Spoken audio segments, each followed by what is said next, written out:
하나님의 말씀은 시편 126편 1절로 6절 말씀입니다. 여호와께서 시온의 포로를 돌려보내실 때에 우리는 꿈꾸는 것 같았도다.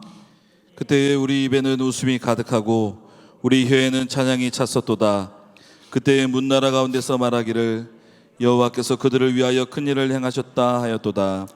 여호와께서 우리를 위하여 큰 일을 행하셨으니 우리는 기뻐도다. 여호와여 우리의 포로를 남방 시내들 같이 돌려보내소서. 눈물을 흘리며 씨를 뿌리는 자는 기쁨으로 거두리로다.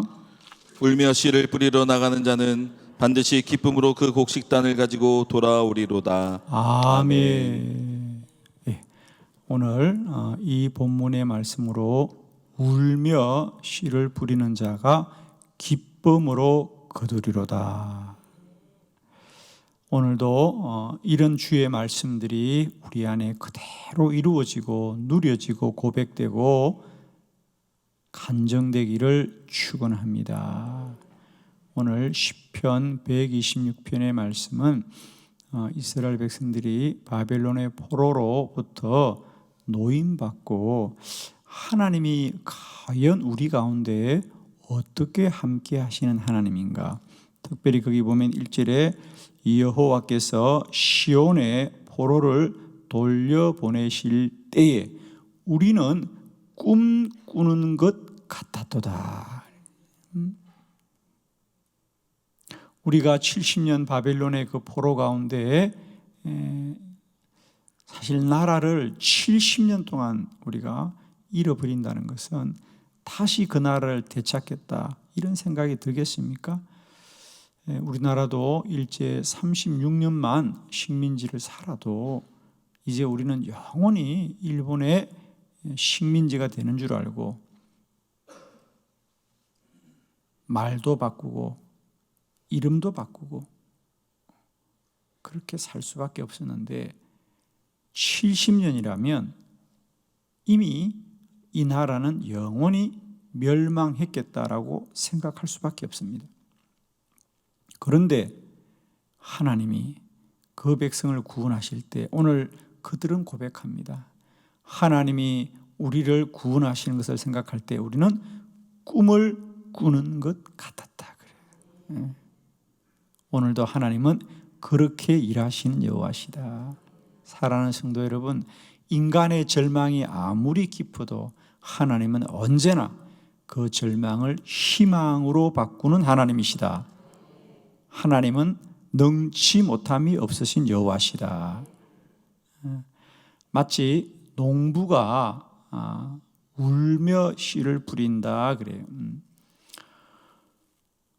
왜 그 좋은 농사를 울면서 지을까? 여러분, 그죠? 가을에 농부들이 수확할 때 얼마나 풍성하고 얼마나 기쁨이 가득 찹니까? 그런데 봄에 그 열매가 맺기 위하여 뿌리는 씨앗은 작고 그 고된 노동은 한이 없어 보입니다. 그리고 그 짧은 계절에 그 계절에 맞는 농사를 지어야 될 때 농부들은 고단한 거예요. 그죠? 가을에 기쁨으로 거두는 게 너무도 분명하지만 그걸 해마다 경험하지만 그래도 농부의 봄은 고단한 거예요. 이 짧은 해 안에 빨리 이 계절이 가기 전에 심어야 되거든요. 그러니까 오죽하면 울면서 나가는 거. 저도 정말 시골에 살면서 농부들 보면 그래요. 아이고 그래요. 그러면 누가 그러죠? 아니 그렇게 힘들면 농사를 짓지 말지. 아니 인생을 힘들다고 그만 살아요, 여러분? 살아야죠, 그죠? 그러니까 우리 인생이 마치 그와 같아요. 울면서 씨를 뿌리는 거예요. 그러나 그가 씨를 뿌릴 때는 울면서 뿌릴지라도 거둘 때는 기쁨으로 거둡니다. 우리 믿음의 여정도 마찬가지입니다, 여러분. 저는 오늘 다시 한번 하나님께서 우리에게 우리가 비록 하루하루를 울면서 사는 것 같을지라도 반드시 그 백성들을 통하여 하나님은 기쁨으로 단을 거두게 하신다는 거죠. 우리 성경은 이렇게 정말 근심 중에 슬픔 중에 울었던 사람이 영원히 그렇게 울면서 끝났는가? 그렇지 않더라는 거죠. 그들은 다 하나님께서 기쁨으로 단을 거두게 하시고 그 눈물을 거두시고 기쁨의 잔을 그들에게 채워주시는 거예요. 요한계시록에 보면 하나님께서 그 백성들을 하늘에서 맞아줄 때 가장 먼저 하는 게 그 눈에 눈물을 닦아주신다 그랬잖아요. 눈에 눈물을 닦아주신다 그랬어요. 다이스원 우리 인생이 정말 내 눈물이 침상을 적신다는 거예요. 그게 말이 내 눈물이 침상을 적신다고 말하지만 여러분 그저 내 눈물 가지고 손수건 하나 닦는 것이 아니라 내 몸을 덮고자 하는 그 침상을 다 적신다고 생각해 보세요. 그게 우리 인생입니다. 그러나 누가 다윗을 실패한 사라고 말합니까? 우리는 사람이 하는 것은 그렇게 울면서 세상을 살 수밖에 없지만 하나님은 반드시 그들을 기쁨으로 단을 거두게 하시는 거다. 그 눈물을 거두시고 그 한숨과 슬픔을 거두시고 그들에게 반드시 기쁨을 주시고 단을 거두게 하신 하나님이시다.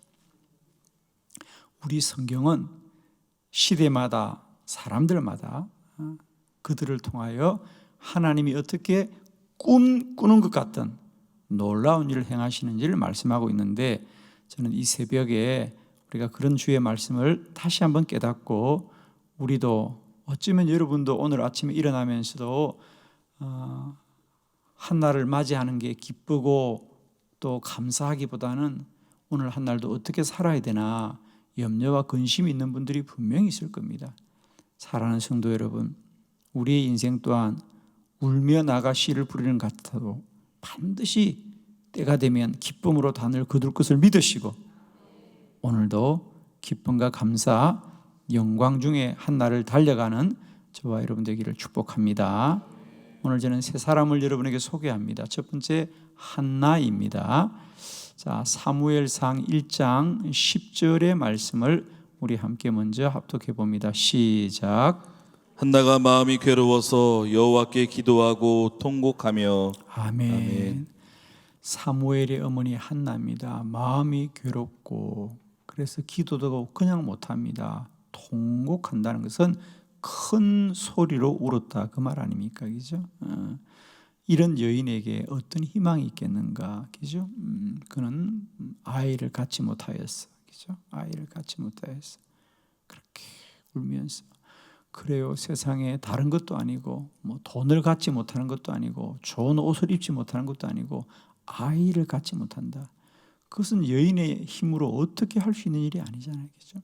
그럼 다만 자기의 잘못도 아닌데 아이를 갖지 못한다는 그 비난을 받을 수밖에 없는, 그래서 그는 마음이 괴롭고 기도를 해도 그냥 큰 소리로 기도할 수밖에 없는 그런 여인이었습니다. 그러나 그가 그렇게 마음이 괴롭고 괴로울지라도 하나님께 구하고 간구하기를 쉬지 않을 때에 하나님은 울며 씨를 뿌리는 그를 기쁨으로 거두게 하십니다. 17절을 볼까요? 사무엘상 1장 17절. 그런 한나가 하나님 앞에 어떻게 나아갔던가 우리 17절을 다 같이 합독합니다. 시작. 엘리가 대답하여 이르되 평안히 가라.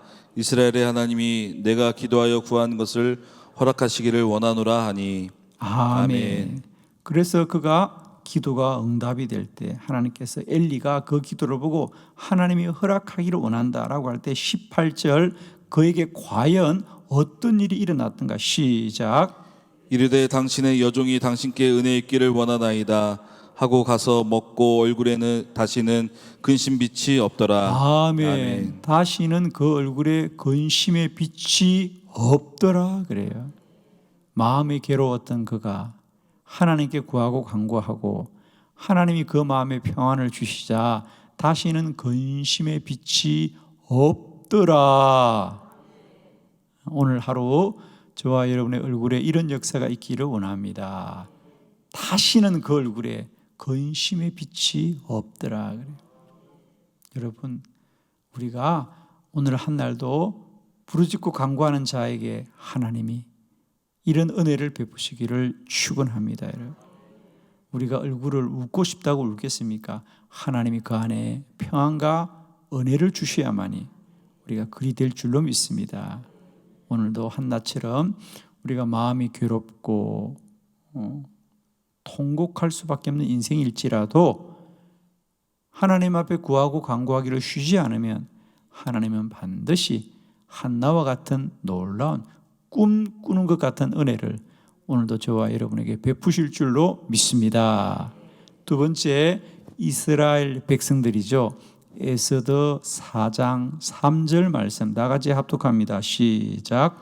왕의 명령과 조서가 각 지방에 이름에 유다인이 크게 애통하며 금식하며 울며 부르짖고 굵은 베옷을 입고 재에 누운 자가 무수하더라. 아멘. 이스라엘 백성들이 바벨론의 포로 중에 있을 때 하만이라는 자가 그들을 모함하여 마침내 바벨론의 포로로 잡혀온 모든 백성들이 다 죽게 되었습니다.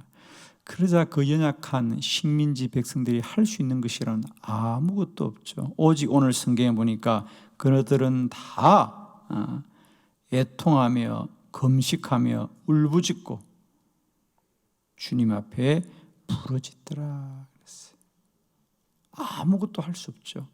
그들이 잡혀온 그들이 뭘 할 수 있겠습니까? 그러나 하나님이 그들의 간구를 들으시고 그 눈물을 보실 때 에스더 9장 22절 하나님이 어떻게 그들과 함께 하셨던가 함께 합독하도록 합니다. 시작.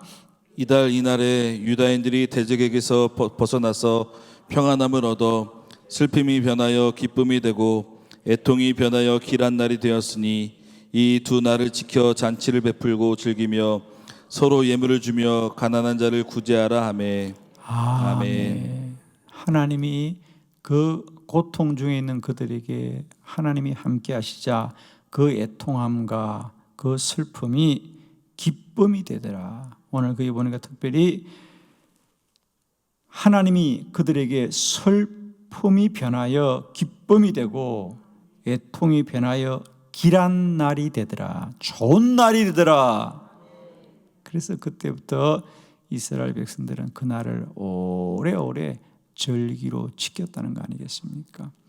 오늘도 우리에게 슬픔이 기쁨이 되고 애통하는 날이 길한 날이 되기를, 좋은 날이 되기를 그리스도 예수 이름으로 축원해요. 여러분, 하나님은 반드시 그 백성들의 간구와 부르짖음을 들으시는 여호와시다. 여러분, 한숨은 우리에게 더 큰 염려와 슬픔을 주지만 부르짖는 간구는 반드시 하나님의 은혜를 입을 것입니다. 오늘도 울며 정말 씨를 뿌리는 자들은 누구나 반드시 기쁨으로 그 단을 거두게 될 줄을 믿습니다. 세 번째, 유다 백성들이죠. 역대하 20장 1절로 4절을 교독합니다. 1절, 그 후에 모압 자손과 암몬 자손들이 마온 사람들과 함께 와서 여호사밧을 치고자 한지라. 어떤 사람이 와서 여호사밧에게 전하여 이르되 큰 무리가 바다 저쪽 아람에서 왕을 치러 오는데 이제 하사손 다말 곧 엔게디에 있나이다 하니 여호사밧이 두려워하여 여호와께 낯을 향하여 간구하고 온 유다 백성에게 금식하라 공포하며 유다 사람이 여호와께 도우심을 구하려 하여 유다 모든 성읍에서 모여와서 여호와께 간구하더라. 아멘. 여호사밧 왕 때에 유다에 오늘 거기 보면 모압 자손과 암몬 자손과 마온 사람들이 여호사밧을 치고자 하더라. 유다는 뭐 아주 작은 나라죠, 그죠? 이스라엘 12지파 가운데 아주 작은 나라입니다. 사실 나라라기보다는 한 지파에 불과한데 거기에 이 세 나라가 침략해 올 때 그들은 사람의 힘으로는 도저히 이길 길이 없죠. 전쟁을 해야 될 그들이 금식을 합니다. 그렇죠? 싸울 길이 없으니까. 그래서 거기 성경에 보면 그들이 두려워하여 3절에 보면 여호사밧이 두려워하여 그들이 기도를 기쁨으로 한 게 아니에요. 두려워하여 온 백성들이 금식하며 주님 앞에 부르짖었더라 그래요. 그러나 하나님은 그들의 그 눈물을 기쁨으로 바꾸시는 하나님입니다. 두려움을 기쁨으로 바꾸시는 하나님입니다. 역대하 20장 27절 하나님이 어떻게 꿈꾸는 것 같은 일을 행한지 한번 크게 합독합니다. 시작. 유다와 예루살렘 모든 사람이 다시 여호사밧을 손들어와여 즐겁게 예루살렘으로 돌아왔으니 이는 여호와께서 그들이 그 적군을 이김으로써 즐거워하게 하셨습니다. 아멘. 무려 즐겁다는 말이 두 번이나 나옵니다. 유다와 예루살렘 모든 사람이 다시 여호사밧을 선두하여